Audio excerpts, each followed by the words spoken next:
Thank you for tuning in to Cripple Talks Comics. I am the Cripple. This is where we get together and discuss comic books, storylines, characters, and all sorts of other things with my co-host Aladrius and our master of time and space, Zipside. Thanks so much for tuning in.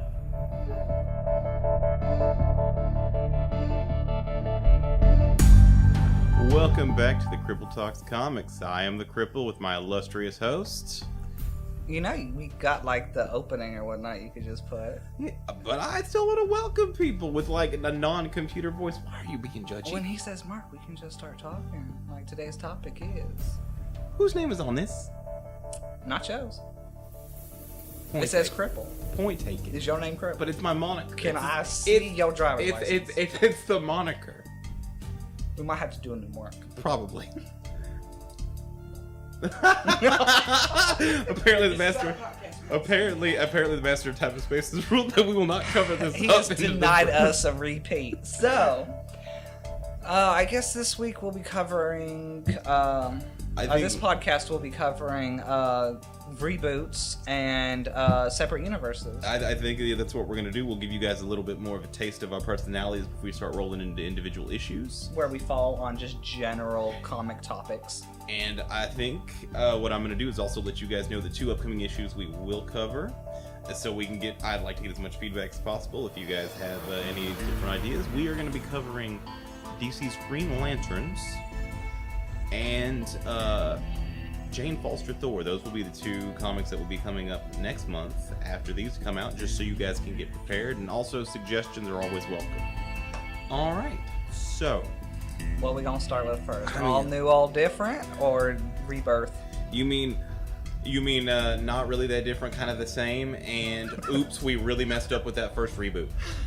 Oh, because even as a DC fan, the real title of Rebirth is, "Oh my God, we're so sorry, we didn't mean to do that. Please forgive us." It's so bad. I mean, Rebirth is pretty good, but what happened before Rebirth was bad. What was that, like New 52? New 52 was the reboot bad. done in 2011. For you newer fans, the basic summary of a reboot is when you reset the universe like a separate Big Bang.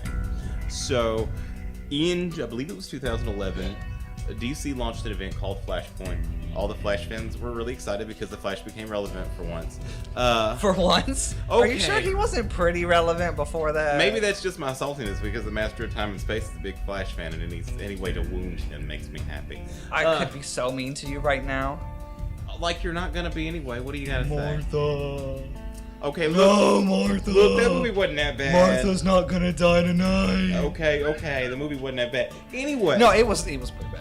We'll get to that on another podcast. No, that's actually what we want to talk about, alternate universes. Aside from reboots, which, for the record, I avidly hate reboots. I think that is just, like alternate universes, cinematic universes, it's an excuse to be lazy when you write. Because you don't look towards a larger future. Like, let's say, okay, Superman with his son, right? Mm-hmm. It'd be cool if one day Jonathan Kent takes over for Clark. Right. It'd be cool when Damian Wayne takes over for Bruce. I would like to see somebody for Wonder Woman and various other people as well. And they don't have to be related to them. They could be like Miles Morales. They could be, which is Marvel, I know. But literally anyone from off the street. You're talking about someone inherit the mantle. Which to me is much more interesting than getting an excuse to go through the same old stories in a different color scheme. Well, in what? Ooh, let's not talk about Chinese Superman. Ooh, that hurts. Although that is not the same story. I will give them that. While I don't particularly like that story, but it is not the same story. It's why I think that Batman v Superman was such a bad movie. It's why I think that, aside from it being Zod gets turned into Doomsday. Aside from all of that badness, it also doesn't follow the comics. It's the same thing with, Civil War, Marvel Civil War. I should say Captain America Civil War. It wasn't even an Avengers movie. It was just a Captain America. You mean Captain America classroom argument. Disagreement between colleagues. It was bad. Oh, and by the way, for some reason, Hydra. I mean, I get the fact that that's a big thing for Captain America. I also get the fact that it's really boring and it's been done 50 million times. it's boring. I'm not a Cap fan, so it doesn't really bother me. I mean, I don't hate Cap, but Cap is sort of and like we didn't Wheaties. we didn't even get, to be honest, where they truly stood on the issue. Registration wasn't even brought up. No, there was no It was superhero whether or not registration. they should have government oversight. Okay, I mean, they have S.H.I.E.L.D. S.H.I.E.L.D. is technically And government technically in both oversight. the Ultimate Universe, which is what the cinematic universe is loosely, and I stress the word loosely for our listeners based on... The official term that they use is alternate universe. It's its own cinematic universe. Yeah, that's... And it's, to me, it's an excuse to be lazy. Also, I realize I'm nitpicky, and for all of you people... Because there are parts of the both movie universes I enjoy. But for all of you people, I'm about to be really nitpicky. Because I can be, and this is my show. The Eye of Akamoto is not an Infinity Stone. It was not. that was the roaring disapproval of our Master of Time and Space, because we both had that discussion. The Eye of Akamoto is not the Infinity Stone, nor is it green. I don't know why that bothers me, but it's white. But that's beside the point. It's definitely not green. Like I said, to me, and now we're hearing that Infinity War is going to be a movie? Oh, maybe ouch. half a movie? Ooh, see, I'm not really... A cameo. How are you going to... Because, how do you fit... That's a question. No, it's not really a question of, how do you fit? What it is that they're just going to use the same superheroes that we've already seen. They're not going to introduce any new ones. Right. And they're going to use those on how they would deal with the Infinity Crisis by themselves. Well, but the issue even... Okay, you've scaled that down. So something that took several comics, because they all know this to introduce various heroes, various opinions, various ways of thinking, and various villains. Even so, the little scaled down version of that would still be 2 movies to me.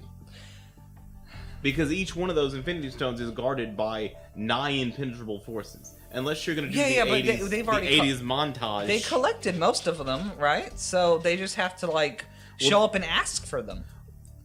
Look, I'm not saying I agree with it. I think it's extremely lazy, and I feel like this kind of... If you're trying to draw in comic book fans as well as new fans, it's best to use the source material rather than come up with shit on the fly. What kills me about this approach, for both Marvel and DC, as a comic book fan, what kills me is I don't mind. It doesn't have to be page for page of the comic. I don't want page for page of the comic because I read the comic. But get the gist. What kills me is, to me, they're missing out on an opportunity to make more money. Because if you make a movie more accurate to the source material, then, I'll give a good example to me. It was at least a little closer than most of the movies nowadays. Tobey Maguire's Spider-Man. You could watch Tobey Maguire's Spider-Man. You could watch the 90s cartoon series, and then you go pick up a comic, and those 3 things almost exactly lined up with the same thing. If you picked up Tobey Maguire's movie... No. We're not going to mention let's discuss 3. one. Let's just discuss one. The first movie, it's kind of like Man of Steel. I liked Man of Steel. I get that it wasn't what everybody wanted from their Superman, but at the same time, as a movie in and of itself, it wasn't bad, because... It kind of, it puts you in the point of, DC's Rebirth Superman. Yeah. It was, he chose us. Exactly. He chose humans. He knows he's not one, but he chose us. And Tobey Maguire's Spider-Man it was really good. The first 2 were really well done. And, then you go with, what was it? Civil War, Batman v Superman to immediately follow Man of Steel, which then kills Superman instant. Well, here's the biggest issue with the way they even approached Batman v Superman, in my opinion, as a DC fan. They did 2 very big things wrong. They tried to cram way too many comic books into a movie, so there was no way you could really be loyal to source material, because the 6 comic books, 6, has anyone done that math? It's 6. That they tried to cram into that movie were all written by different people in different periods of time. So it's hard to cram that many anyway. So you can only put a couple of moments. The second is one of those, specifically one of those, that being the death of Superman, the big payoff for the death of Superman. To me, at least to me and most people I know who are DC fans, is the fact that when he dies, the entirety of the superhero community comes to mourn him. Well, it's because all of those heroes were in some way encouraged, inspired, or touched by Superman, and the fact that his life meant that much to them. And then he died. The one person who you can't kill, you're not supposed to be able to kill, the head of the franchise, is now dead. And so everyone has to come together and mourn him. But there's no everyone. They won't get that moment. Instead, they get a couple of normal people. And to be honest, okay, I get it, there are normal people, but it's not the same as that one scene from the comic books, which has the entire Justice League, because at that point the Justice League had indeed been founded. Right. All of those people standing there. Well, it's one of those things that one of the big payoffs for me, and I realize it's because I'm a Batman fan, but even you said you like this moment in Justice League, the cartoon series. One of the big payoffs is, by this point, Batman and Superman had established a relationship. So one of the biggest things was everyone was there to mourn and be there for each other. But the entire time, because they had established a friendship and Bruce had lost so much, he was like, no, he's not dead. He can't be dead. Even though all evidence to the there's evidence to the contrary. But, and, he's having a whole crisis of... It's why like I said, I dislike reboots. I dislike alternate universes. Okay. I've noticed in the last couple of years, maybe again because I've been paying attention the last couple of years, but they do this specifically with comic books and video games. Mm-hmm. They don't hold true to the source material. Imagine if someone did that with a written book. Oh, people would be Imagine if Lord of the Rings wasn't about the people trying to throw the ring into the fires of Mount Doom. Instead, they were just a bunch of people that decided to get together and LARP one day. Oh, well, alternate universe. I mean, you wouldn't get the same level of enjoyment if you had read the book, and you wouldn't draw people to read the book or to play the games or to do any of that other I stuff. feel like this is what kills me. This whole alternate universe shtick came out of the fact that when superhero movies first became popular again in the late 90s, early 2000s, and they began to draw in people, you had to change some things because some things don't translate. But people got tired of explaining away the things you change. So instead of putting the extra effort into change as little as possible, you just say alternate universe, and then now, Hal Jordan can be a trucker from Spokane, and nobody's going to say anything. No. Well, in all fairness, I know we don't like Hal Jordan here, neither one of us, but it's the point. Yeah. If you're a Hal Jordan fan, he's a fighter pilot. Mm-hmm. He's not a guy that flies a crop duster over a farm town. It's not a thing. If you're a Superman fan, which is why one of the reasons the New 52 failed so hard, he is a bastion of humanity. Even though he is not one of us, he is what we strive to be, and he's always the moral person, except for a few Elseworlds stories. I mean, you've got like what if stories like Injustice. But in the main continuity, Superman is always that moral compass that we strive for. He's the one person that points due north, and you can always look at him and go, okay, what's the morally questionable ground, and what's the right path? And Superman's always on the right path. And when you take that and you go, well, he's not really. Like they did in New 52. Which was the big problem with New 52 Superman. Myself included. I had that big issue with him. And I'm not usually a big Superman fan. But when the whole reason this guy exists is to be our moral compass. He's the guy every comic book reader and every cartoon watcher like yourself, he's the guy you can trust. Batman walks in, he's sketchy. The Question walks in, he's sketchy. Hell, Wonder Woman walks in, even you got to sit there and go for a second. Maybe she's got her own interest. Well, probably she's coming at me with that rope and a sword. I'm gonna think, okay, wait a second. But Superman walks in and says, "This is the right thing." You go, that guy right there, he's right. But Cap's the same way for Marvel. Well, yeah, he's the bastion for him. He's the one that's always supposed to be on the morally right path, and I still see the reason I don't like Civil War is much for the same reason I hated Batman v Superman. I don't know why they included certain scenes and they decided to go specific ways with either of the storylines. Can you give an example? I know several because we've talked about this before our listeners. Specifically for Marvel's Civil War, I don't understand why Hydra had anything to do with that, considering the registration, the superhuman registration, right, in the comics, was not proposed by Hydra. And on top of that, if you look at it, Hydra is mostly just a footnote, just to bring Bucky in. Right. Just because the evil guy in the movie is not part of Hydra. No. He's just some guy. I also don't know He's supposed to be Baron Zemo, but as our Professor Top of Space has pointed out as a Captain America fan, and I can see by his bulging eyeball veins here, that's not Helmut Zemo. Also, let's not forget the fact that Avengers 1 and 2 both exist, and after this, before this movie. And so you've had the aliens come from an alternate dimension to destroy Earth, or New York City specifically. Yeah. And you've had an entire city out in the middle of nowhere be lifted and then dropped, killing hundreds of thousands of people. Oh. But the thing that breaks the back of this entire debate is the fact that a few people in 3 offices on top of a 50-story building are hurt by an explosion that a bunch of evil people set off. It's kind of like, okay, wait. Even if you want to agree that the entire building full of people died, that is dwarfed by the number of people who have died since the cinematic universe started. Look at Iron Man 1. How many people did we lose in Iron Man 1? 2. No, think about Iron Man 2. When he tears up the my lord. racetrack. Because there were so many people. You're going through all these different things and instances, but it's that one explosion. And surely, okay, I get it that they were like a few people from Wakanda. Like, that's what set this off. What happened to the embassy to Wakanda in New York City in the UN? Surely they're part of it. I actually don't believe they had. I don't believe they were a part of a UN until the Sokovia Accords in the cinematic universe. I want to say it was literally between Avengers 2 and Captain America: Civil War. It's like I'll have to check if that. If that's so, explosion did kill the king of Wakanda. No. He's talking about the building. one in the office building at the beginning. The one at the very with beginning crossbones. Okay. And that's what started the debate. Now the Wakandan president or king led the charge for this Because 4 of stuff. their people died. And I'm just like, it. To me, it seems a bit hollow. Especially, it's kind of like somebody coming in to a knockdown, drag-out fight in which multiple people have been hospitalized. Then they get punched in the face, and they have to go and get their nose patched. And they go, well, obviously, I've been through more than all of these people who have been dealing with this for 20-some-odd years and have 15 different surgeries to their name. I'm going to go ahead and establish precedent.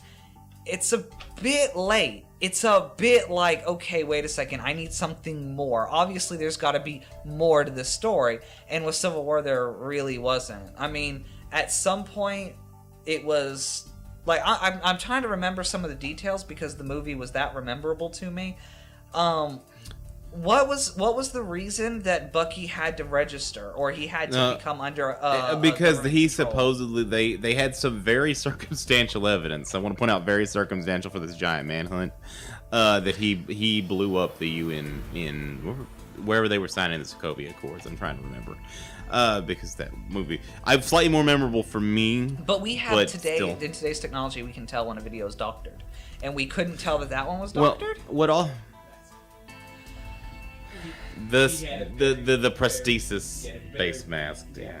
Well, no, but what kills me, you want to talk about that? Did he take anyone out in this video? Like, punching them with the giant fucking metal arm he's got? Apparently not, if it's just a prosthetic mask. So, the one thing, like I said, it's a bit much to me. It's flimsy. Well, what really bothers me about it is we just got through talking about how Captain America is the moral center of the Marvel Universe. And when reading Civil War, the bits and pieces I have had a chance to read, I'm going to go through. Oh no, it's really good. I'm going to go through and watch the video on it because I don't own it. Yeah, the whole point of the comics is to Right. start this giant moral debate, and it happens. Unlike in the movie, it happens directly between some people who aren't true superheroes that are doing Right. this for like Mad TV, and they jump into a house that has a couple of mutants, like really powerful villainous mutants. One of them has the ability to detonate himself, and he blows up a neighborhood, killing hundreds and like school children. And so it raises this giant debate over whether or not people, taxpayers, should, one, have to pay to rebuild everything that heroes do, or two, if heroes shouldn't have to take responsibility for the lives that they incur, that bodies pile up. But, and on top of that, Tony Stark leads the Registration Act, and he's a horrible human being, and he doesn't lead that in the movie. Also, Aladrius is not a fan of Iron Man, and I can't really blame you, but Tony I like Stark him. is an awful person, and even if people agree with his sentimentality, I mean, which is funny to me because why does Marvel need a bunch of people to come together and do the right thing when they claim to be heroes? At least DC, as much as I dislike some of DC's social opinions, at least their heroes are good people, and they will come together to help each other to fight a common evil. The people in Avengers have to be forced. Yeah, what he's referring to, which is another reason I'm a little more of a DC fan than I'm a Marvel fan. The Justice League comes together specifically because there are threats they cannot face alone, and the world needs to be protected. The Avengers come together because they were either blackmailed or they've all had the crap kicked out of them recently by the same force. Most of the time. But going back to what I was saying, when reading the bits I've read and what I've heard about Civil War, there was never a moment where I didn't...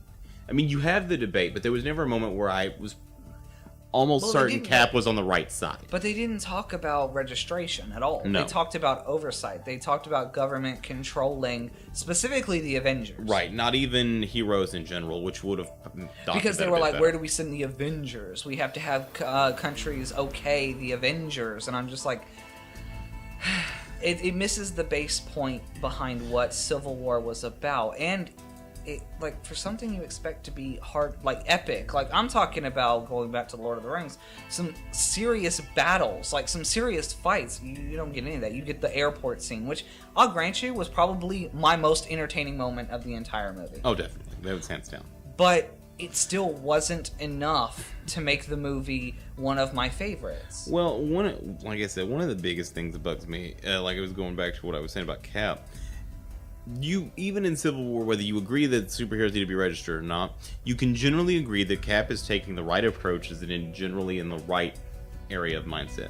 Honestly, in the Civil War movie, Cap, in my opinion, was in the wrong.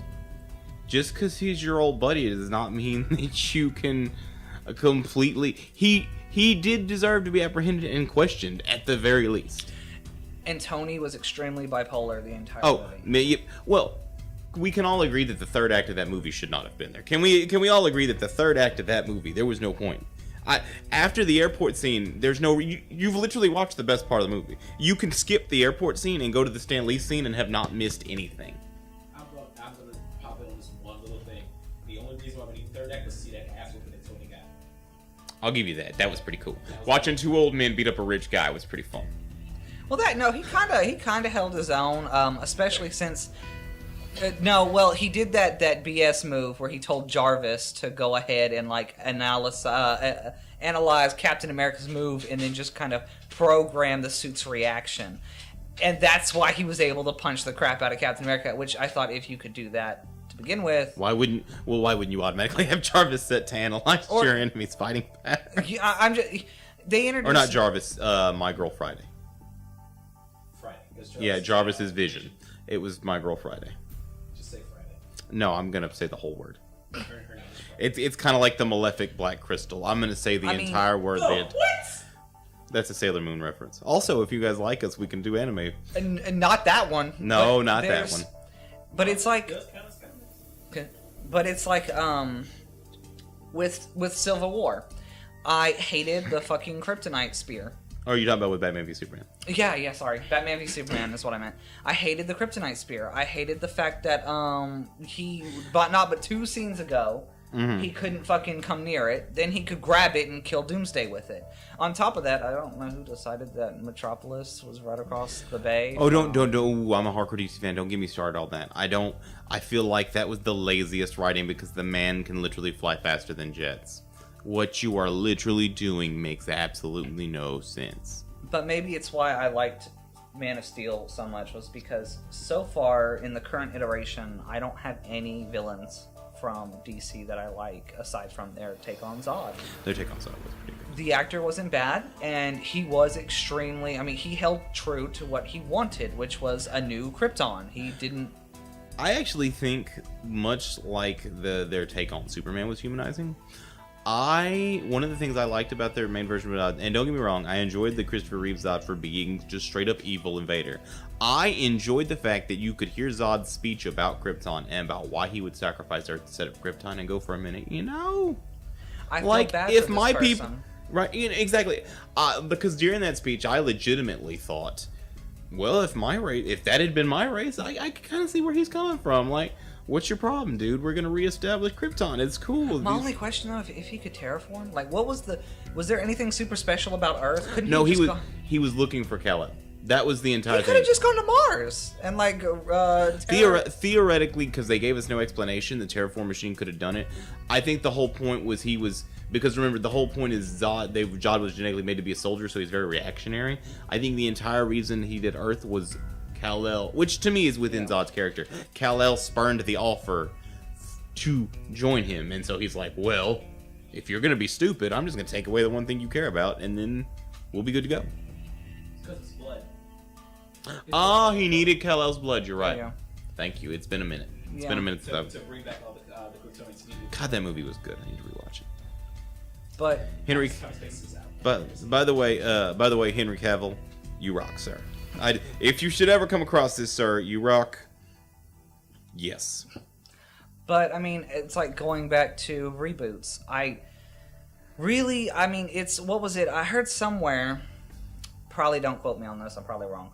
But I could have swore I heard somewhere that Batman they didn't, when they did his rebirth, that they weren't sure on what they were going to keep as he'd already experienced, like which stories he had already experienced. Do you want me to kind of clean that up for you a bit? Yeah, go ahead. With what I do know, from what I've read and seen from YouTubers I've watched, because I didn't read much of New 52 because I wasn't a big fan. What they had said when New 52 happened was these heroes had only been around for 10 years, and all of our favorite heroes are establishing themselves. Everyone else got a complete, straight up, no questions asked reboot, like 0 issues, everything. Batman, and I want to say Green Lantern, because Jeff Johns did an amazing job rebooting that, were the 2 that did not get wholesale reboots. What they did, which again was kind of weird, is they went through and they let the writers decide what was real and what wasn't. So during a good chunk of New 52 when it started, no one knew if... So basically, he hasn't done anything until we say he's done it. Basically, yes. Everything was up in the air, and then when a writer would mention Bane, okay, well now we know Nightfall happened because someone referenced Nightfall. Someone mentions Jason Todd. Well, now we know Death in the Family happened, and that was one of the biggest issues with how DC Rebirth was running, or not Rebirth, New 52 for DC was running. For Batman fans, was Batman has had a like 4 sidekicks and all these adventures in the span of 10 years. And I agree as a Batman fan, that doesn't really add up. Well, it goes back to that's why I don't like reboots. I don't. If the story's sold and if they're that good, then why not continue on? If Bruce Wayne dies of old age, he dies of old age. He's a human. I mean, that's completely natural. What do people think who read Batman, that he's going to live forever? That's not logical. I hope not. That's not logical. It's why I don't understand the necessity to reboot other than to resell old stories. Well, the first reboot, Crisis on Infinite Earths, was yes, Crisis on Infinite Earths. Sorry, think of that for a second. The reason they did that made sense to me. The reason the first DC reboot ever happened was their multiverse had gotten too crazy. Yeah, so they wanted to kill it. They wanted to clean the slate, and that made sense to me. And then they brought it back. They brought back the multiverse, and they've set in new rules that they use so that it's a little less convoluted than it was. I agree with you, because Crisis on Infinite Earths sold so well. It's what I call Civil War syndrome with Marvel.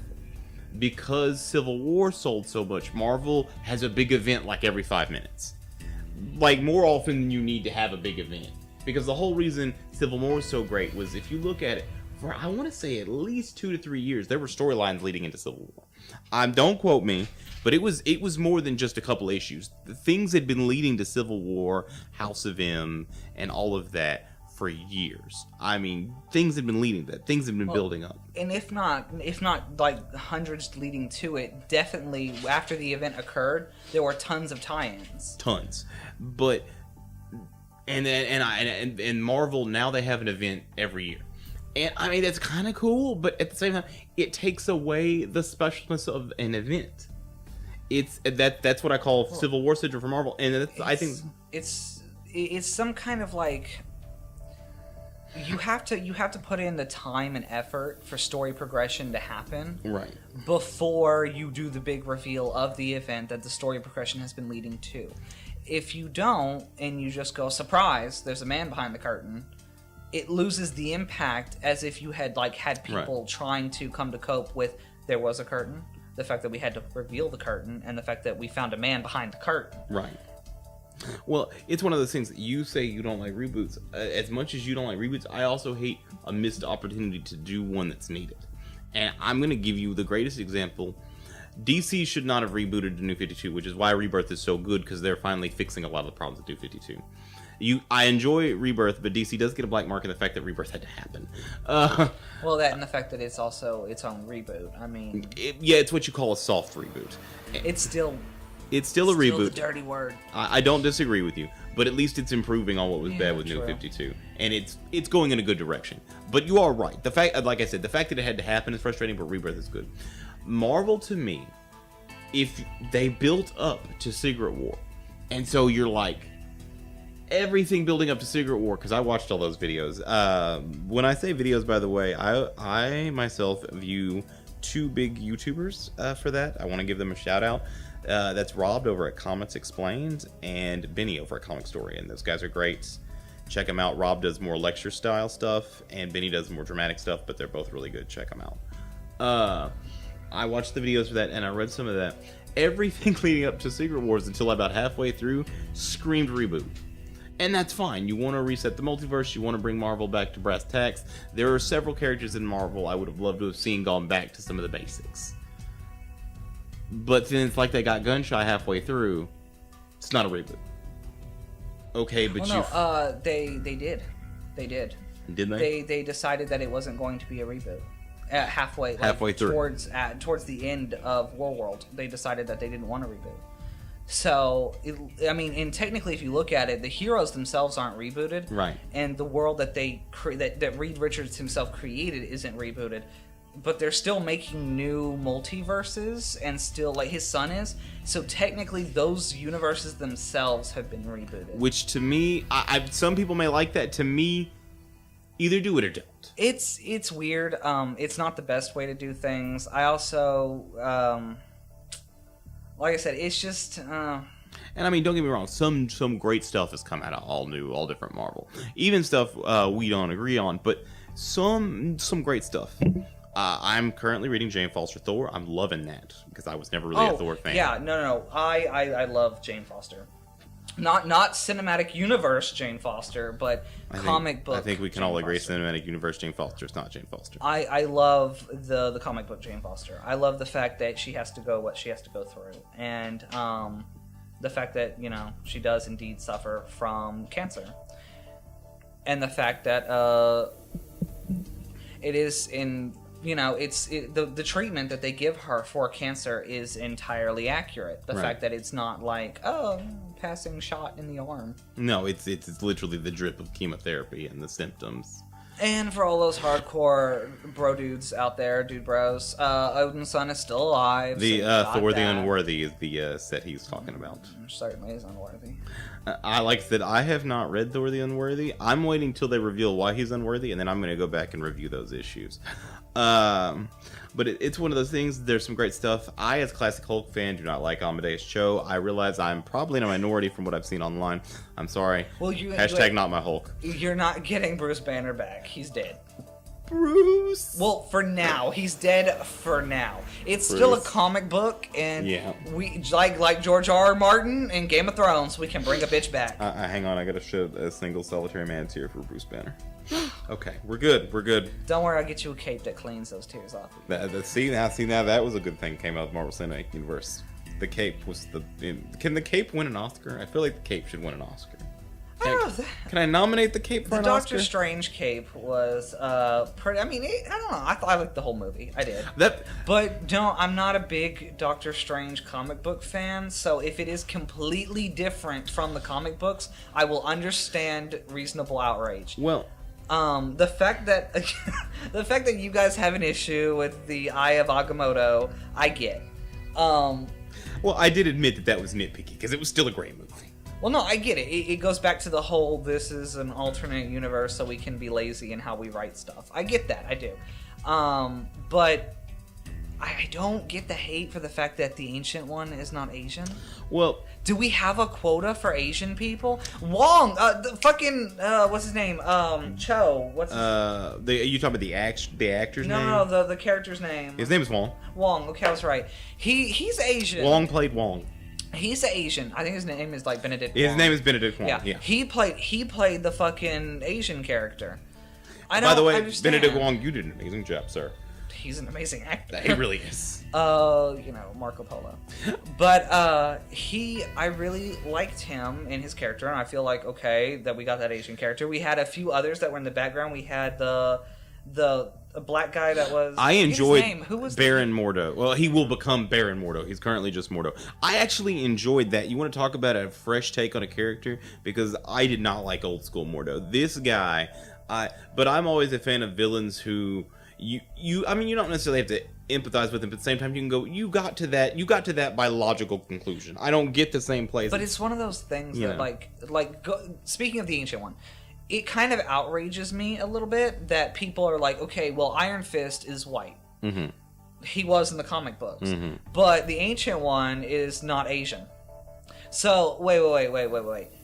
Do I need to hold completely accurate to the comic books, or do you just want me to remove a character and put what you want? Because obviously, if it's the two sides of the same coin. Right. Either I'm completely accurate in the fact that it's a comic book and the Ancient One is indeed some random no-named Asian guy who dies and then Strange takes over, or I can put in a different character because it wouldn't really matter. I mean, aside from the fact that the Ancient One being Asian seems a little racist to me. And the fact that Iron Fist, the character, is a white boy, and that's a pivotal issue he deals with as his character. This is, again, one of those things we've talked about, not on podcasts, so I'm going to go ahead and mention that we both agree on this one thing. If ethnicity is a key part of your character, it shouldn't be changed. Luke Cage should not be a Jewish guy. It's a key part of his character that Luke Cage is from the African American community. It's a thing. It's accepted. However... just imagine Luke Cage as the Jewish guy. Battle Yamaka. He had a tiara in the 70s. Battle Yamaka's not all that far-fetched. That's a tiara, sir. I know you're a fan, Master of Time and Space. That's a tiara. Okay, I was making sure we all know this. I don't know, yeah. But it's one of those things. If it's a key part of your character, your ethnicity needs to be recognized. Miles Morales. If you give me a white Miles Morales, I'm going to look at you and go, no, sir. This is a part of their character. His character is what he experienced living in his community in New York, having the issues he's had, and then having these powers.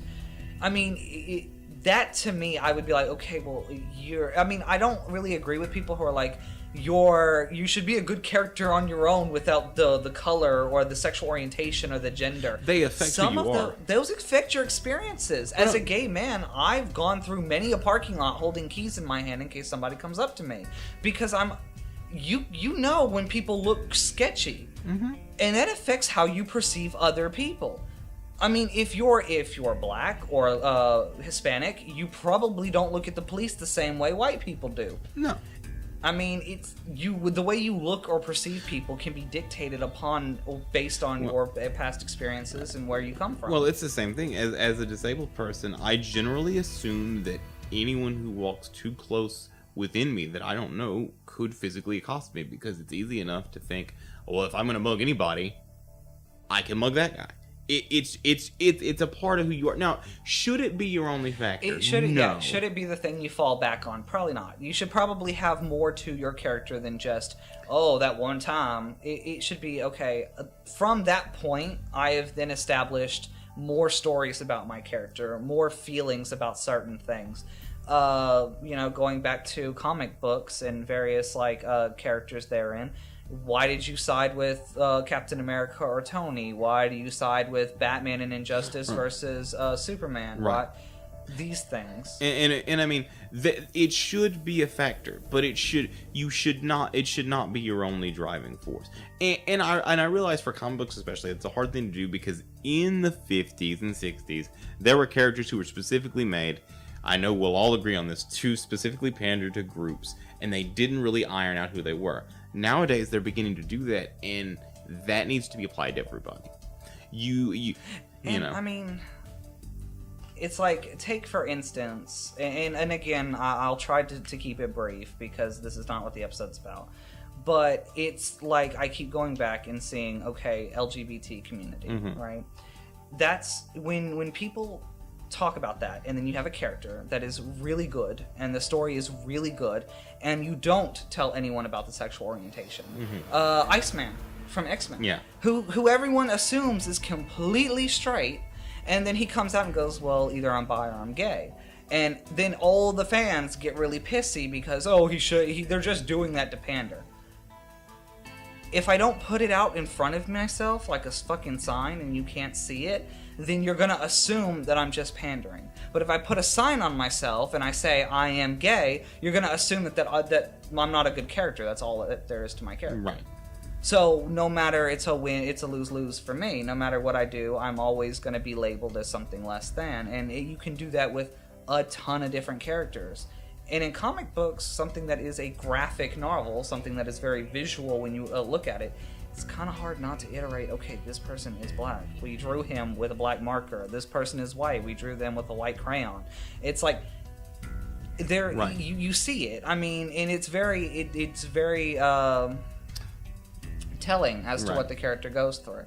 As far as reboots go, as long as it's a different character, like Amadeus Cho, someone you don't like, it's slightly understandable because it's not Bruce Banner. It's not the same Hulk. It's and I will admit, else. this is a bit of classic comic book fandom. I liked Bruce Banner. I mean, is Amadeus Cho written badly? No. But it does go back to the fact that, would you prefer a reboot or would you prefer story progression? Would you prefer that Bruce Banner eventually pass on what the Hulk is, or he dies, and somebody else takes up the mantle? Or would you prefer that they reboot it? Would you prefer that Hulk just dies and that there's no Hulk anymore? At some point, I think that would be something to consider. It's one of those things. I mean, it's fine to like Bruce Banner. It's fine to like Bruce Wayne. It's fine to like these characters. But eventually... Well, and I completely agree with what you're saying. I feel like most dirty word things, reboots have their place. There are moments in time where things get too confusing and you want new people to come in. I'm going to use an example from our personal lives, if you don't mind. We are tabletop fans. We played a game called Scion. To give a basic rundown, it's your children of the old polytheistic gods. I was the guy who ran the game, and we had been running the game for like a year and a half. It was amazing. We were having fun, and then Aladrius came in, and he made a character at our level, and we had all these inside jokes and these cool stories. And Aladrius came to me and he said, "Look, I enjoy the theme of the game. I enjoy playing with you guys, but at the end of the day, it's too dense for me to get what's going on here." And so we decided to do a reboot of sorts. We brought everything back. People who wanted to play the same characters played new versions of those characters set in that universe, and people like Aladrius made a new character to go in with this universe. In moments like that, where your history is too dense for new readers, reboots work. At the same time, 30 years from now, as a comic book fan, when I'm starting to be at the age of grandchildren and all of that, I don't want to be reading about the adventures of Bruce Wayne. I want to be reading about the adventures of Damian Wayne, or the next Batman, or the next Static Shock, or all of these great characters who have gotten into our hearts. I want to see them grow with me. That's one of the things that some of these animes have a habit of going on too long, but some of these ones that do run on for a bit long, they have that advantage of you started watching it when you were like 13, and now you're in your 20s, and that character grew with you. That's something I want to see in comic books. Rebirth has happened. I want to give an example. 10 years from now, 15 years from now, I want to look up and see Jonathan Kent, Superman. I guess. Although, yeah, the specific analogy that you gave, or anecdote, worked for us, but know that we didn't have any written material. Right. Like, there was nothing I could go to and look at an archive and go, that's what you guys said at that moment. Right. We had that with comic books. Right. So if you wanted to use that anecdote and compare it to reboots, as in the comic book industry, instead of rebooting, you just go, I have these comics. Right. Do you want, I mean, of course, assuming they print them for prolonged periods of time and Right. don't force you to pay for a brand new house just to have one. You know, it's something that you can continue to show your kids. It's something that you can go, Right. you like Terry, the Batman Beyond Batman. Terry McGinnis, yeah. You like him. Well, he was actually, you know, that old guy that trained him? Yeah, that's Bruce Wayne. He used to be Batman. Here, I've got this is issue 1. Right. You should try it. I mean, you can do that. And I think another thing, we want to talk about progression and how time works. I think another thing that comes into that favor is with the advent of digital comics. While I'm still a fan of holding comics in my hands, one of the really cool things about the advent of digital comics, and something I think would be really helpful if we could get the old stuff scanned in to go along with that, is you're reading an issue. You're a kid, you know, our kids, and you're reading an issue about Damian Wayne Batman, and he references something from nowadays. You could hyperlink, you know, this issue. Like, Dad, what is this? Well, just click on this link. See, it pulls up Batman issue whatever. This is his dad as Batman, and these are their adventures. And, you know, it's one of those things with the advent of digital comics I hope will be more common, is that maybe we'll follow up. But it's just that rebooting seems... And again, I could be viewing it a bit harshly. I mean, fair enough. But it is our podcast. It's So our opinions. yeah. But I feel like reboots, every time I look at one, it appears to me as if it's a cash grab.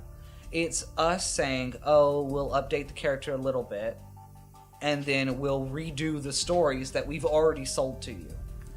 And, I mean, in some cases that's not the case. Sometimes they have new stories, like the Green Lanterns, or like the Lanterns in general. Yeah. But I would feel that way if somebody, not Jeff Johns, came in and was like, oh, well, we can reboot the We can pull up Lanterns. we can pull up this issue, and we'll just rehash it, update a few things. What you're saying? And I don't really, I mean, or sometimes like a whole arc, like, you know, like Yeah. a whole. It's why I don't really like reboots all that much. They get to me a bit, because it's like it's not moving forward. It's not giving me progression. It's not giving me the fact that these heroes are indeed human beings. I mean, some of them are not. Some of them are. Oliver Well, human Queen. beings in the more. And I'm just like, Emotional sometimes you just can't do that. You just can't wake up at the age of 82, strap on your spandex, and put your underwear on the outside, and hit the town. you win this underwear on the outside thing. You really gotta let it go. You know what? When I watch cartoons, they had the underwear on the outside. That's all I'm saying. But it gets old looking at the same person doing it. Right. I'd like some future stories. I'd like some people to grow into their own. I'd like to hear new stories that are genuinely new, not just the same story retold through a different lens. Right. I mean, I guess I can see that reboots would have their place, and certain people do enjoy them. Well, it's like one of those things. Anything in moderation. Like, we don't 100% agree on reboots. Reboots can be helpful, but when they're used as either cash grabs or as excuses to not generate new content, they're bad. But when they're used to clarify things and clean things up so that you don't have to go back to the 50s to grab a book. Oh, well, I don't mind taking a character that we haven't seen in like a very, very long time and then rebooting them. I mean, Right. But when it's more noticeable when you have like the top sellers of that franchise. Like, Right. the big three with DC, which Yeah. is, you know, Batman, Superman. Superman, and Wonder Woman. And then with Marvel, you've got the core people of Avengers. Generally, yeah, the Originals Avengers team is they're big people. But, I mean, it's just... Sure. Oh, goodness, sorry. The Originals Avengers team is their big people, generally. But sometimes it just, I don't know, reboots get old to me, and I've seen quite a few. They get old to me. And I think I will always think that using the excuse that the cinematic universe and the comic books are separate universes, are alternate universes, is lazy writing to me. I feel like that is a way of a director saying, I don't have to listen to fans. I don't have to placate fans. I just do what I fucking Well, want. while we've met in the middle on the reboot issue, I 100% agree with your cinematic universe thought. That we are in complete agreement. I feel like originally explaining to your fans we made these changes because of limitations makes sense. I feel like it's an alternate universe has become a catch-all, to keep you from having to, in some cases, even review source material. You know, this is a podcast and we talk about our opinions. It's not a comic book, but I'm going to give the best example I can think of. The freaking Avatar movie. The M. Night Shyamalan Avatar movie. No one, to me, having seen the movie, no one even put the disc in the DVD player. Like, I don't even think someone saw a commercial. The thing that kills me is that they got an American, because M. Night Shyamalan, you know, American, director to sit down and do this, and the cartoon itself is American in origin. Their names aren't different. Their names are exactly the way their names are pronounced, and he still could not manage to pronounce the names correctly. But that's, you know... Yeah, I mean, I wanted to bring that up as a harsh example of... But stuff like that's happening more and more. If you mentioned video games, so many video games. Take Star Trek, Star Wars. Yeah, the latest Star Wars. Ooh. I know that this might be a bit too nerdy, but, you know, my husband loves it. The movie Warcraft. It did not abide by the game that he plays. And it didn't have to, because they used the magical words of... Cinematic Universe. And so we can just discard all of the stuff that we were trying to get the fans to come to us for. And I'm not talking about just that. Right. I'm talking about the Marvel and DC as well. Right. You're comic book fans. We want you to come to us. But we're not going to give you any reason to come to us. That's the biggest frustration. Because honestly, you brought up Warcraft as an example. I enjoyed that movie.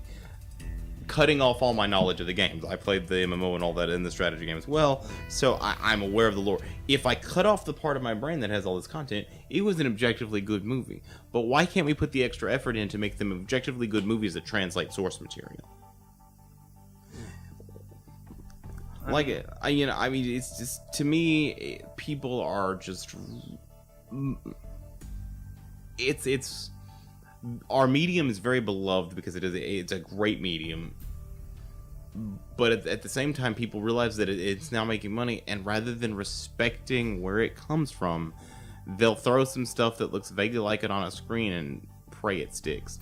And you're absolutely right. This still goes for the big two companies, because some of those Marvel movies I loved. Iron Man 1, amazing movie. Mm-hmm. And by the way, the joke is, yes, technically these three movies are the same movie-ish, but they're still good movies. Ant-Man, good movie. Doctor Strange, good movie. Also, for the bits and pieces I know of Doctor Strange, relatively comic book accurate, with the exception of a few things that annoy the crap out of me to connect the universe. Same thing with Ant-Man. Relatively comic book accurate, with a few things changed to fit their line. But you had fun. And then you go into these other movies, and it becomes readily apparent that this House of Cards is becoming very, very, very shaky. I mean, like I said, Avengers... I have not found an Avengers movie that I actually enjoyed. I didn't like 1. And I didn't like 2. They seem like some of the most boring stories that I've ever heard. And to be honest, it's why when I compare Batman v Superman, it's up there. It's one of the movies that I found extremely contrived and boring. And when we were watching it, you were showing it to me, I could not sit still. I started heckling it because it got that bad to me. It's like when AT and me sat down to watch Suicide Squad. I started to heckle halfway through because if the movie isn't good enough to make me shut up, then I start to heckle. And I'll admit, maybe my bar is a bit high when it comes to stuff like that, and I judge things a little too sternly. It doesn't have to be completely accurate. We've got super people, but you should have decent... It should be decently put down, and you can easily, and still have it go by comics. If you have to do that in 3 movies as opposed to 1, then take your time. You're talking about somebody who loved Lord of the Rings. Right. Hobbit was a bit... But, you know, we worked through that. What? Oh. But it's, like I said, I don't know. When it comes to reboots and it comes to alternate cinematic universes, I just feel like I feel like backing off is probably the better approach. To me, if you can't... The whole point is, if you can't make your vision of the comic book and the movie fit together, then don't force one to fit the other. Go back to the drawing board and have them meet in the middle. And I think that's the whole point with both reboots and alternate universes is there's a happy medium. Change some stuff, but don't throw the baby out with the bathwater. Wouldn't you agree? Yeah, I agree with that. All right, and on that note, we're going to call it an evening. Thank you so much for tuning in, and we'll see you next time.